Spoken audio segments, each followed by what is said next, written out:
Hello, dear students. Welcome to our grammar lesson today. And we are going to focus attention on unit number 2, fifth level live book. Okay. Then, in this case, we are going to analyze two different structures in English. The first one, it's just here. And I just want you to listen and observe this small fragment in which you will realize what we have to analyze today. Let's see. Well, I am going to share with you my book, and here it is. Okay. So notice that we have in our book something related to story. Let's listen to it. Okay. It's here. Wait, wait. Let me begin again because it's better when you listen from this book, okay? And I have to share this with sound, and I didn't do that. I'm sorry. So it was my mistake. I will start once again sharing with you my book, okay? So this is my book, and this is story. Let us listen to it, okay? Well, let us begin once again, and here it is. It was July 1976, and Niki Lauda was leading the World Formula One Championship. The next race was the German Grand Prix at the Nürburgring, an old long track that ran through the Eifel Mountains. The track was narrow, bumpy, and in poor condition, and many people, including Lauda, considered it unsafe. A few days before the race, Lauda had tried to get the race stopped at a meeting of the drivers, but James Hunt had argued for it to go ahead and had won by one vote. Okay, so I think it's enough. Which is the time we are referring to? Can you tell me? Yes, that's it. What you thought, it's correct. So we are talking about the past tense because the action happens in the past. Okay, so notice that we know the verb be was, it's in the past in the first line. But we also have other words which are in the past tense, like ran, okay, which is an irregular form, no, and consider, which is a regular form. And in this case, we notice that it is with ed because as it is regular, we just added the ed to the main verb, okay? And we also have had, well, together with tried. And in this case, it is also the past tense, but it is a special, let's say, kind of past, okay? And we also have here stopped and had argued and won. Well, those are actions in the past or verbs that refer to actions in the past, okay?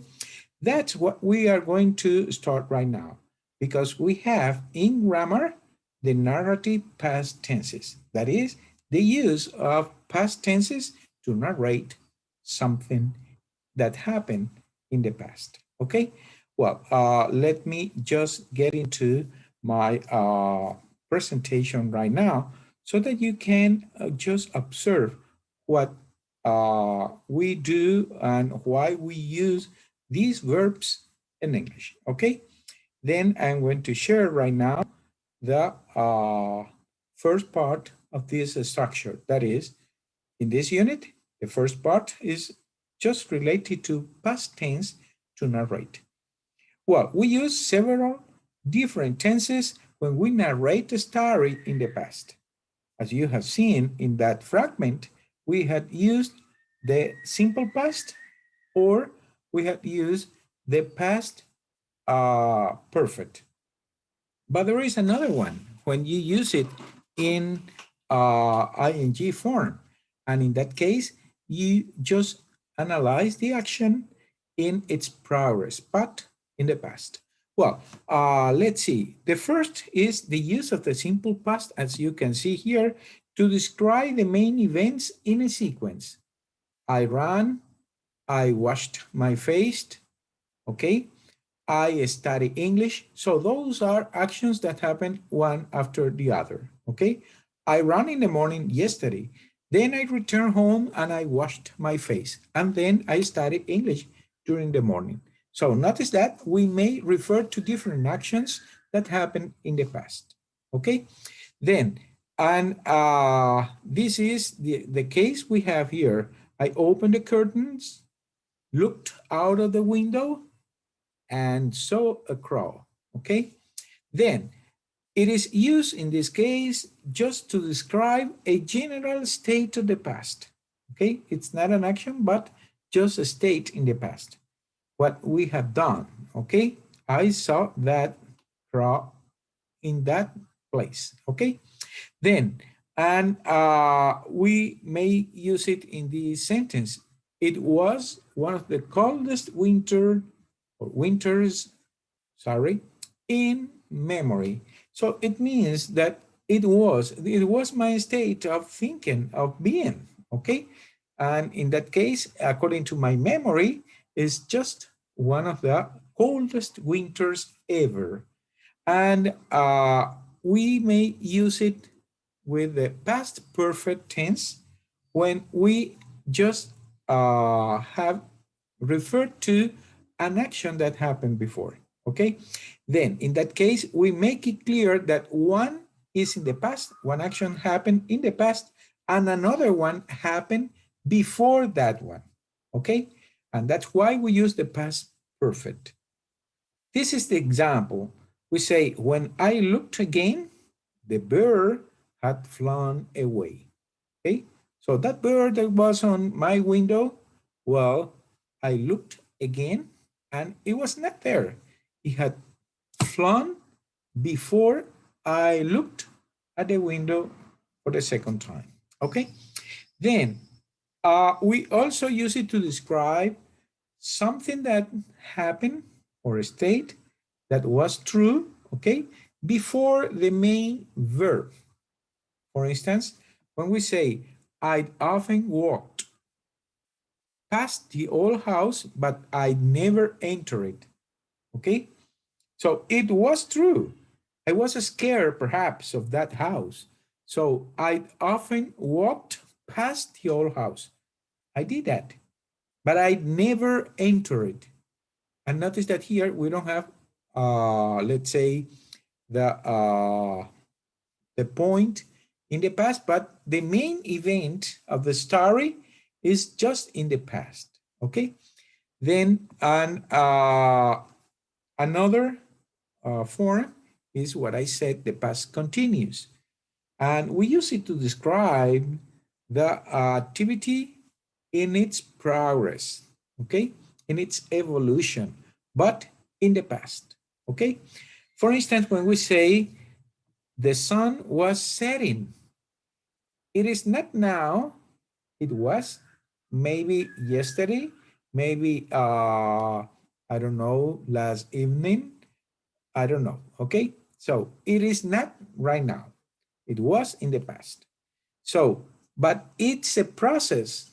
It's not something that happens as I looked, I opened the window, okay? Those are actions that happens once. But in this case, the sun is moving slowly. You know that. So the sun was setting before, that is yesterday, okay? Or I don't know, last evening. But in that case, that happened slowly as a process, okay? So it was setting down. Then, in that case, the background to the event, it's just that one, okay? We use it in the past continuous. Or we could use it to, or as a background of the main story, like this one. It was late at night. It was late and I was sleeping. Okay, so that happened as a background because I want to mention that it was late, very late, but I was not present. I was not there. I was sleeping. I was absent. Okay, that's it. Then, and well, the use of the past perfect continuous, which is also possible, well, it's used to describe a longer activity in progress in the past. And for that, we just refer to the main event, but the action that we refer to, it's before that main event, okay? For instance, when you say the sky had been getting blacker at that time, when I was just looking through my window and I saw the crow, okay? Then those are actions that may be referred to when you have to talk, when you have to explain a story that happened in the past, okay? So let us try to do this for a little while, and for our next meeting that would be this Sunday, well, I just want you to think about one topic of your own and try to say the actions that happen about that topic and try to say it using past tense narrated events. Okay. Well, that was the first part. Okay. Let us stop here and let us continue with the second part of our presentation right now. Okay. It is the passive. Okay. Then in this case, we use the passive in some, let's say, narrations as well. Okay. It's very, very common in English. Then, when do we use a passive form? Well, we use a passive form when you want to focus on the person or the thing affected by the action, okay? Not the person who has done the action, not the doer of the action. The subject of the passive verb is the object of an action that it's, let's say, referred in an active as the, let's say, the complement of that main verb, okay? Then in an active, as you can see here, we say the person who does the action. Scientists completed, this is the action, the machine, and this is the time, in 2008. So scientists completed the machine in 2008. But if you just want to concentrate on the object, that is, you want to be, or you want to speak about, let's say, the process or the thing that was affected by the action, you just say the machine, and this is the passive. Notice that the object, it's now the subject of the sentence. The object of the verb is the subject in the passive. So we say the machine was completed in 2008.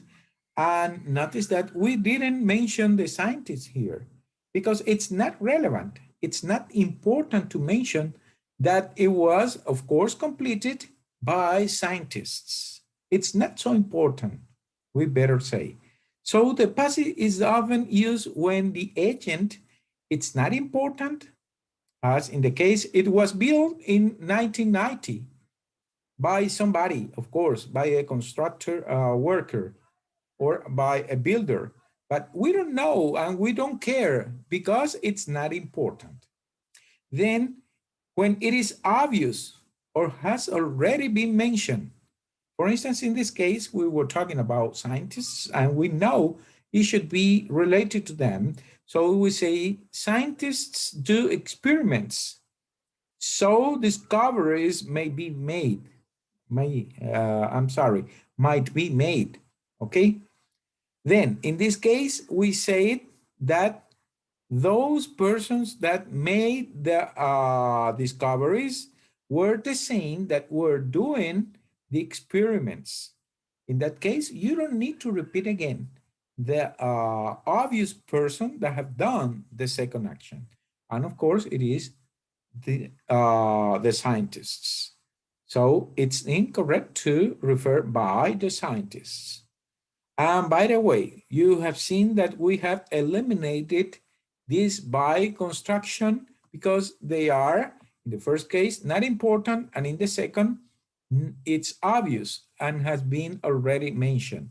So in these two cases, we had eliminated the by construction, but the by construction is the only form we have to refer to the doer of the action in a passive voice. So the doer of the action in an active is always the subject. And the doer of the action in a passive form, it could be only in a by construction form, but only when it is needed. Because in these two, it's not possible to write the by construction with the doer of the action. If you need to say that, you will use the active form, okay? And there is another one. When the passive, okay, is used when the agent of the action doesn't want to be known. That's a secret, okay? Like a gospel. When you say, I am afraid of the machine, or the machine has been broken, obviously, it was by me. But I don't like people to know that I was the person responsible for that mistake. Okay? So we want to keep the secret. And in that case, we are not going to refer to the person or the doer of the action. Okay? Then we also use these, let's say, construction with modal verbs. To form the passive, we use, obviously, the form of the verb be plus the past participle of the main verb, okay? And in the case of the modal verbs, we use the same constructive form for making the sentences. Let's see, for instance, one example. Well, when you say here, sorry, I must do the, I'm sorry, I must do the homework. Okay. I must do the homework on time. Then, if I have to make this, let's say, in the passive, because it's obvious, I have to do it. I can say the homework must be done on time. That is, I know that I have to do it, but I don't like to mention the person responsible for that action. Or maybe it is obvious that I have to do that action. So I have to say it, the homework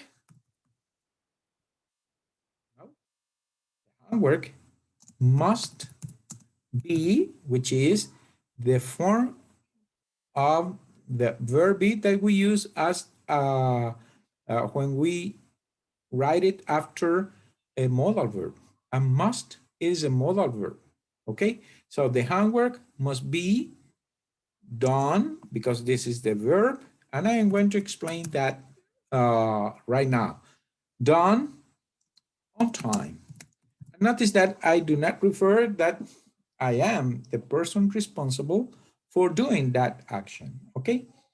Then I said that I must refer to the use of be in the case of passive voice. Yes, of course.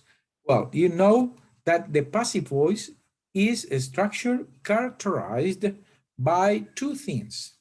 One of them is the use of one extra form of the verb be. So as here you can see, we say scientists completed the machine, but we have to analyze the verb. The verb is in the past, okay?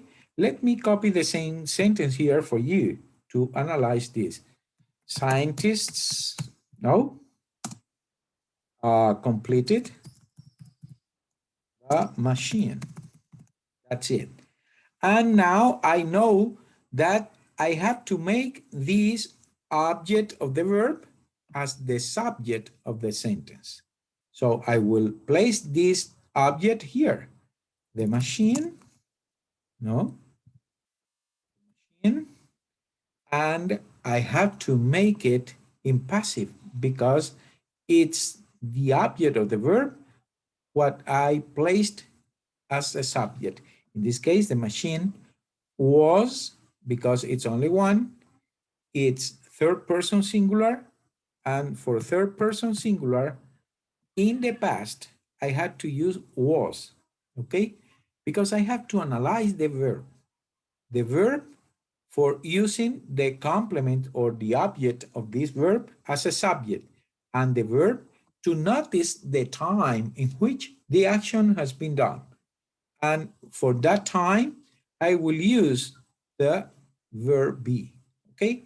So referring to the time, in this case, as it is simple, I will use the verb be. And instead of using the past tense of the verb, I am going to use now the past participle, and this is the second important thing, the use of the past participle of the main verb. Which is the main verb? Again, complete, which is in the past, completed. But the past tense and the past participle of this verb is the same. We say completed as past tense and completed as past participle of this verb. Okay, and I don't need that by, but notice that if I have a different structure, like for instance, I speak English. Oh, well, obviously English is a language, so we had to write it with capital letter. And I speak English, which is the verb I had to analyze, speak. Speak is in present, and which is the complement or the direct object, English. If I want to make this into passive, I have to say English is, because it's present, and this is third person singular. I have to use is for the present, third person singular, is spoken. Because speak is the present, spoke is the past, but spoken is the past participle of this verb, which is irregular, okay? So this is the way we form the different, let's say, passive voice constructions.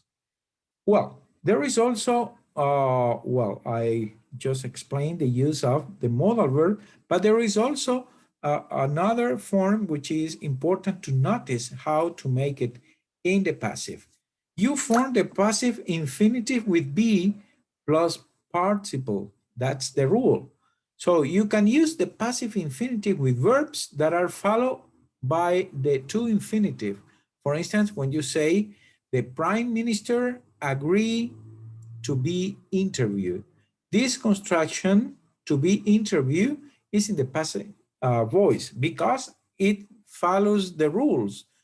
One form of the verb be, which is to be, that's the infinitive, and one form of the main verb in the past participle of the verb.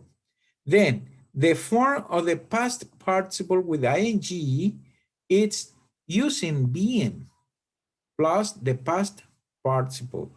That's the case of the passive with ing when it can be used with verbs that are following another verb with ing.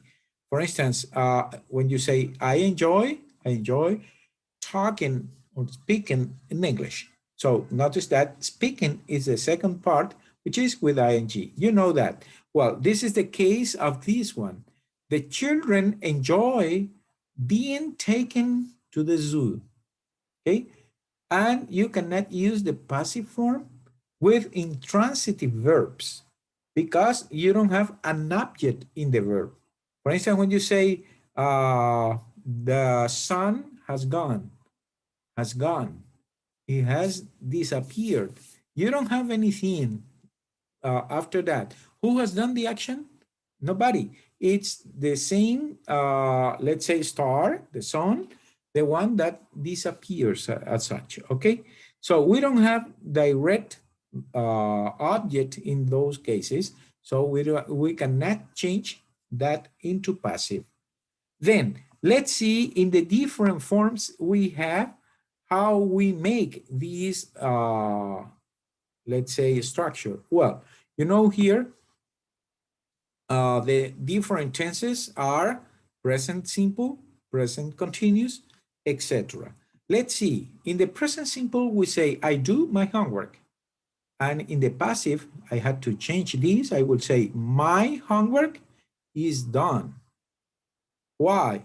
Because I have to make the use of a form of the verb be according to the subject and according to the tense you have in the active, and the main verb, it's in the past participle of the verb, okay? The present continuous is in the active, it is, I am doing my homework.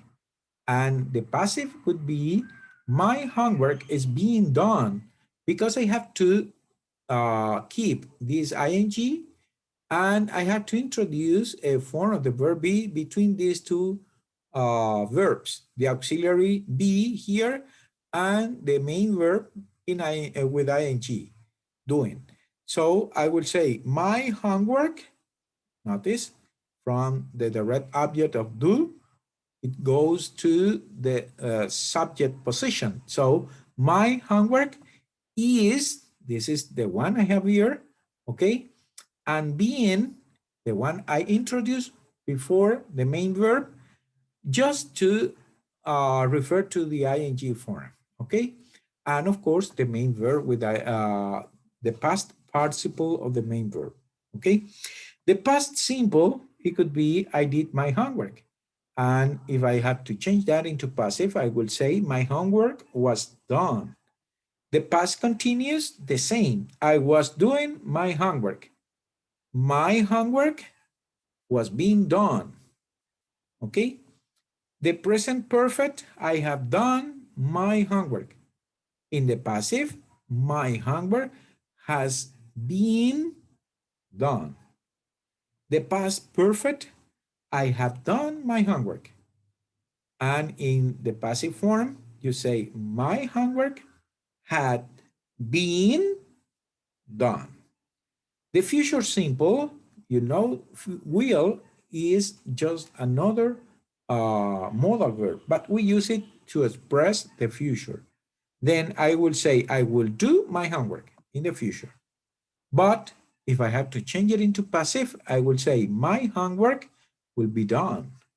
I will include be, as this is a modal verb. I cannot use any other form, okay? After a modal verb, I keep the other verb in its simple form, like this one, be. And the future with going to, or be plus going to, it could be like this. I am going to do my homework. So I have to change it into the passive like this. My homework is going to be done. Notice what I said, the use of the infinitive, to be done. The modal verb, any other, not the use of will, we say, I must do my homework. And in the passive, you know, my homework must be done. And a modal verb, which is in the perfect form, it could be, I should have done my homework. I can change it into passive, saying my homework should have been done, okay? So all these sentences are just used when we speak. If we want to express the person who is doing the action, we use the active. And if we want to keep it as a secret for a certain reason, and you know 3 reasons, well, we use the passive form.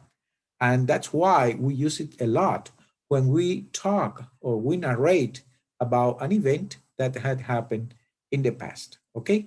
So this is our activity for grammar. And right now, I just want you to do all those exercises that you have in your book related to narrating in the past and using the passive voice in English, okay?